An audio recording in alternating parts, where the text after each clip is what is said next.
Assalamualaikum warahmatullahi wabarakatuh. Hai Sumatizen dimanapun kalian berada, kembali bersama aku Adit di My Sumatera Bicara. Dan pastinya kalau udah di luar gini, kita bakal ngobrol sama orang yang spesial dan di luar dari studio My Sumatera. Langsung aja kita ke dalam, yuk. Oke, sekarang kita udah ada di Flow 4 Cafe ya. Suasananya cocok nih buat anak-anak senja, cozy-cozy, terus tenang ya kan, bisa buat kerja juga sambil kita tunggu orang yang mau kita ajak ngobrol hari ini yang apa ya, bisa dibilang multi talent kali ya. Jadi banyak nih jobnya selain fokus di cafe. Jadi sambil kita tunggu kedatangannya, kita nunggu makanannya juga nih. Nah, halo. Ini dia nih yang dari tadi udah kita tunggu ya, Sumatizen ya, Bang Dimas yang sebenarnya aku udah pernah ketemu sama Bang Dimas ini di kantor, di studio. Waktu itu kita podcast sama Bang Fariza yang juga desainer UI UX gitu kan. Tapi aku penasaran, ini desainer juga atau tapi megang-megang kamera gitu? Apa memang fokusnya di video? Nah ternyata tadi ketemu hari ini Bang Dimas ternyata yang punya salah satu yang punya kafe ini juga gitu. Iya, jadi gimana ceritanya tuh Bang? Dari desain grafis terus kalau nggak salah sempat ke UI UX juga, terus video juga, akhirnya buka kafe. Itu cerita awal mulanya gimana? Kalau sebenarnya intinya tuh pantang lihat peluang sih Bang. Pantang lihat peluang. Jadi ya? sikat aja semua gitu. Nggak takut dibilang serakah ya? Kayaknya ya sih. Jadi tuh awalnya memang basicnya graphic designer ya Bang.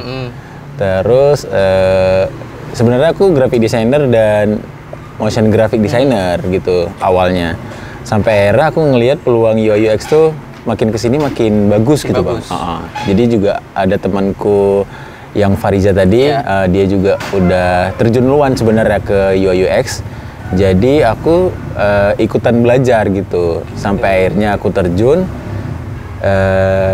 Terus ya udah gitu sampai akhirnya aku sekarang buat komunitas belajar sih buat orang-orang gitu. Gratis. Jadi komunitas juga. UI UX. Iya benar. Gratis. Khusus UI UX gitu. Oh nggak mau dibisnisin juga gitu Bang?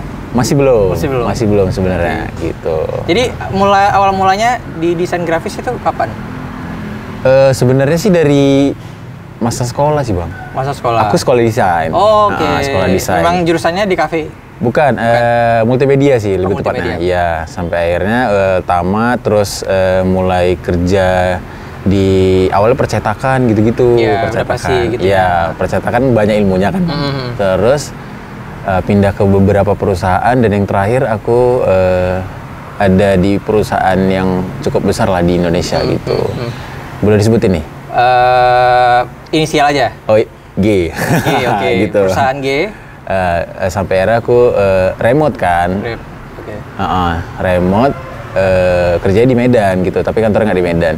Aku sebagai graphic designer dan akhirnya aku keluar terus ketemu temanku yang mau ngejalanin usaha gitu. Jadi ngobrol sama aku awalnya sih soal mau minta tolong konsultasi soal branding sih sebenarnya gitu. Branding si Flow 4 ini gitu. Sampai akhirnya mereka ngajak aku untuk join gitu. Tapi jadi di Flow 4 ini fokusnya di brandingnya aja atau justru manajemennya?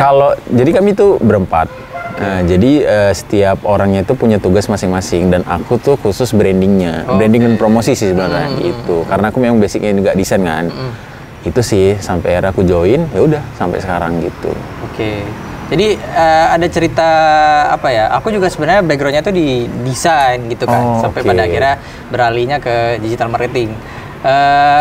Belum tahu nih dunia desain di Medan gimana. Nah kalau Bang Dimas yang memang mainnya kan di Medan, ya benar. Ada cerita lucu apa atau ada hal menarik apa nggak sih yang untuk seorang desainer grafis di Medan? Di Medan ya. Kalau boleh jujur ya di Medan ini sebenarnya sih pelaku-pelaku kreatifnya tuh masih minim kalau soal komunitas gitu. Masih menurutku sih masih jalan sendiri-sendiri ya gitu atau belum ketemu aja gitu. Terus juga di Medan tuh menurut aku pribadi ya, aku pun juga ngerasain gitu sih. Masih sedikit ketinggalan gitu untuk tes desain sama kota-kota lain yang di luar, khususnya Jakarta ya. Gitu. Tapi Medan makin kesini kelihatannya makin ngejer sih. Gitu, walaupun makin berkembang lah ya. Makin berkembang gitu.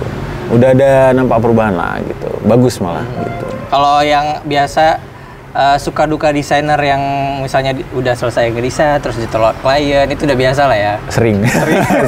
Sering malah. Sampai pada akhirnya mungkin gara-gara itu juga beralih ke kafe atau awalnya sih nggak sengaja ya kalau beralih ke kafe, karena seneng nongkrong di kafe juga. Terus juga aku kerjanya remote kan, jadi asal kerja selalu di kafe gitu. Sampai akhirnya aku pernah juga ngedesain salah satu kafe yang ada di Jogja gitu. Pernah nge-branding salah satu kafe yang ada di Jogja, tapi kayaknya sekarang udah tutup sih gitu. Tapi udah lama gitu. Udah lama ya. Jadi pengen aja kayak aku nge-branding kafeku sendiri gitu. Sekalian tempat aku untuk kerja gitu sih. Rasanya aja.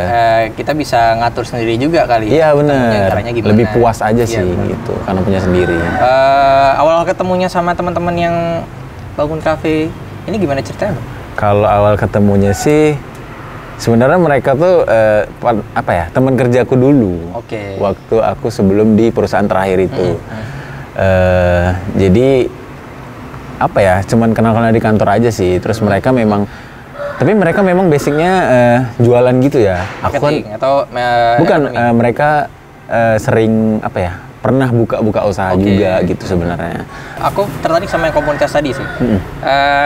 Karena aku waktu pertama kali ke Medan itu nyari komunitas-komunitas gitu agak susah gitu. Aku coba nyari di Instagram juga nggak ada gitu kan. Paling yang arah-arahnya ke olahraga lah itu lumayan ada beberapa lah aku temuin gitu. Benar. Tapi kalau yang kayak desain grafis, digital marketing atau UI UX itu aku belum nemu.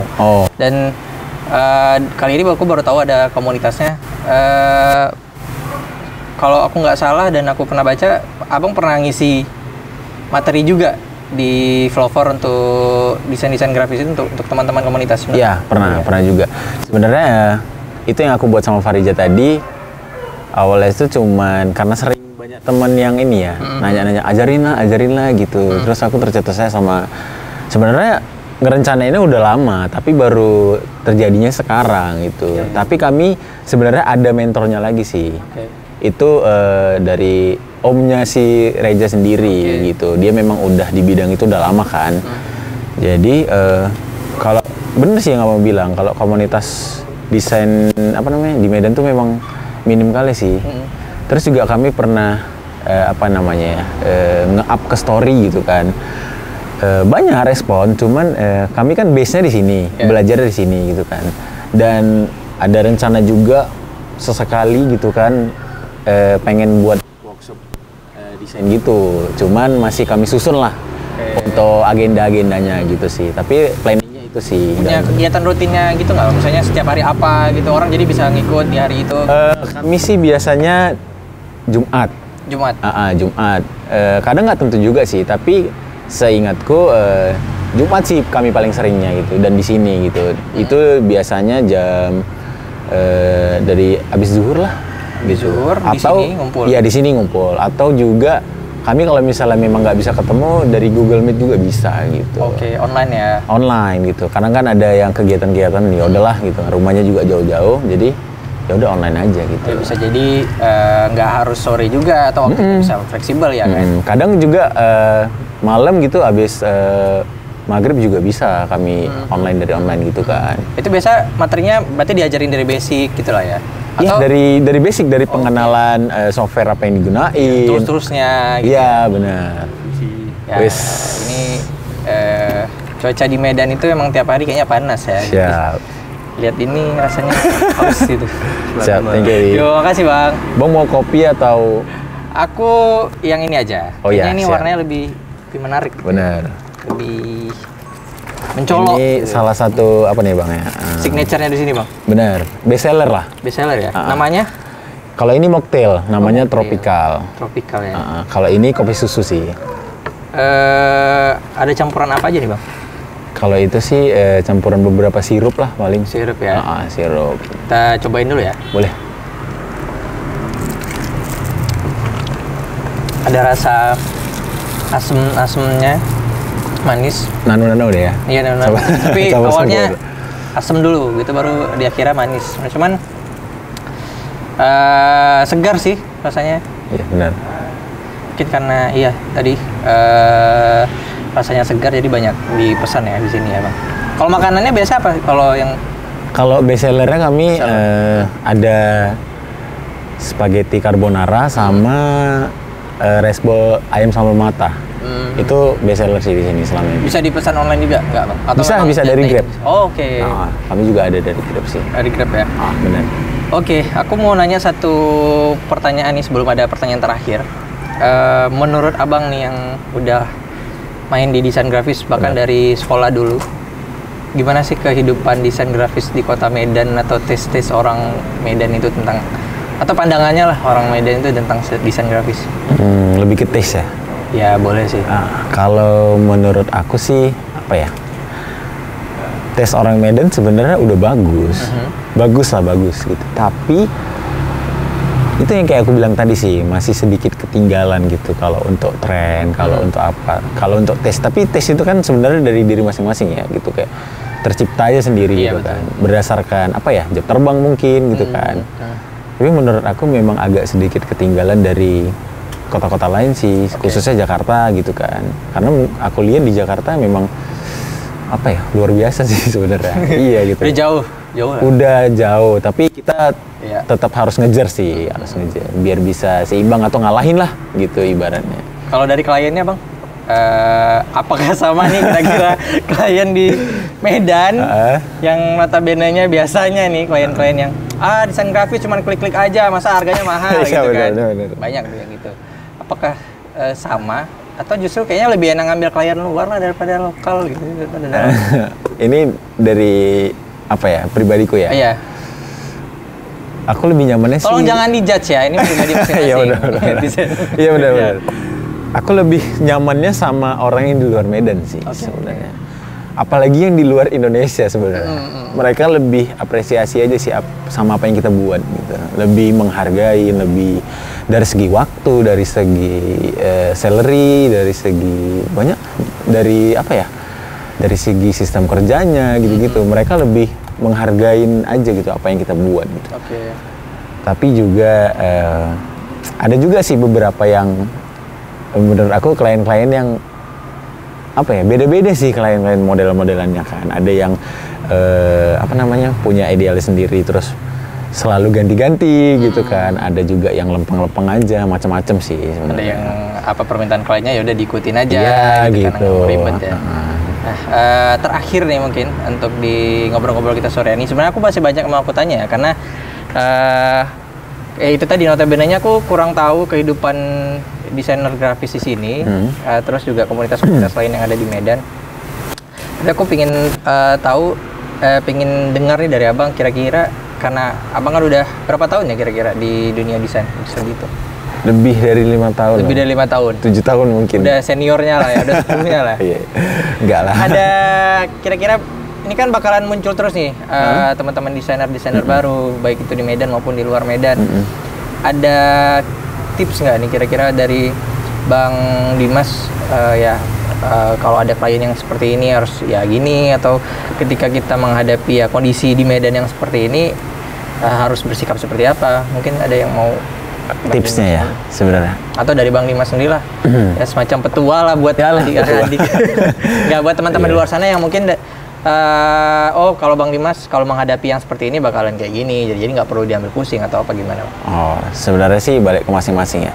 Tapi kalau ngehadapin klien yang sedikit ribet ya kita bilangnya ya, santai aja sih sebenarnya. Maksudnya kita ngedengerin dulu aja apa yang dia mau gitu kan. Boleh pakai idealis kita sendiri gitu, tapi juga kita harus mentingin si klien juga, karena kan mereka sudah nge-hire kita gitu kan. Terus juga kalau apa ya, bukan tips sih sebenarnya, kalau aku boleh kasih tahu aja ya, untuk desainer teman-temanku lah yang di luar sana gitu kan. Aku pernah juga dikasih tahu sama temanku, ada namanya Dimas juga, ada di Jakarta dia sekarang. Jangan sampai kita mabuk referensi sih sebenarnya. Boleh kita boleh kita perbanyak referensi, tapi jangan mabuk. Referensi itu berguna kalau kita aplikasiin gitu kan. Jangan kita serap tapi kita selalu ngenunda apa yang mau kita buat, jadinya apa ya, jadi mabuk sendiri gitu. Jadi kebanyakan jadi bingung gitu. Jadi lebih peka juga sama apa yang terjadi di dunia digital juga sih. Itu penting juga sih gitu. Jadi kita tetap bisa ngikutin apa yang terjadi lah gitu kan. Tetap bisa dilirik juga apa yang kita buat gitu sih. Oke. Buat yang mau ngerintis dari awal nih, kira-kira harus startnya dari mana nih? Ngerintis apa nih? Mungkin di luar sana ada yang, ya aku pingin lah bisa desain. Oh gitu. Bikin, kayaknya penghasilan di desain grafis itu bisa bikin naik gaji 5 kali mungkin gitu kan. Aku mau mulai nih, start dari mana nih harus? Kalau startnya apa ya? Suka dulu aja sih. Suka dulu? Iya, suka sama dunia visual mungkin. Kayak kita tuh cintai aja dulu apa yang mau kita buat gitu. Menurut aku kalau kita udah suka, semuanya bakal lancar-lancar aja sih gitu. Terus juga itulah yang kayak gue bilang tadi, peka juga sama apa yang terjadi di dunia digital, perbanyak referensi juga. Kita harus juga cari tahu informasi juga kan dari semuanya gitu, mau dari Indonesia ataupun dari luar gitu sih. Iya, untuk mulai pun nggak susah juga kan. Zaman sekarang udah ada informasi dari manapun. Dari manapun, YouTube lah paling utama tuh. Apalagi tutorial orang udah mau ngasih cuma-cuma. Iya gitu. Benar, gratis gitu. Gratis di mana-mana. Gampang lah. Semua orang bisa jadi desainer grafis. Benar. Kan, nggak perlu sekolah. Oke, luar biasa ya obrolan kita hari ini. Ya, ternyata bukan cuman fokus di satu bidang itu, ternyata banyak peluang di mana-mana ya yang bisa kita kembangin, Bang. Bahkan di kafe pun kita bisa aplikasiin si desain itu tadi gitu. Iya, benar. Yang aku juga, mungkin orang-orang di luar sana nggak pernah nyangka ternyata bisa bukan cuma stuck di desain aja gitu. Dan Bang Dimas pun sendiri juga open freelance di marketplace desain gitu ya. Beberapa. Jadi banyak celah sih buat teman-teman di luar sana yang memang kadang mau nyoba mulai untuk desain atau bisa jadi sampingan sambil kuliah gitu ya. Oke, makasih banyak Bang Dimas atas waktunya sore hari ini, udah dijamu sama minuman enak di kafenya. Nanti mungkin di kesempatan yang lain kita bisa ngobrol-ngobrol lagi sama Bang Dimas. Boleh. Apalagi aku masih pingin banyak tahu di Medan itu sih gimana sih kehidupan teman-teman desainnya, apalagi UI UX gitu Iya, kan. benar. Ada satu yang sebenarnya aku mau nanyain itu, kehidupan UI UX di Medan itu gimana gitu. Kadang kan kebanyakan aplikasi itu orang-orang luar gitu ya kan. Iya. Tapi nanti di sesi kedua kali ya kita bisa tanyain sama Bang Dimas. Karena waktunya udah gak kerasa, kita udah setengah jam juga ngobrol hari ini. Sampai ketemu di My Sumatera Bicara selanjutnya. Makasih banyak Bang Dimas atas waktunya. Kita kembali lagi di My Sumatera Bicara di next episode, di next cafe selanjutnya. Bye-bye. Oke, thank you.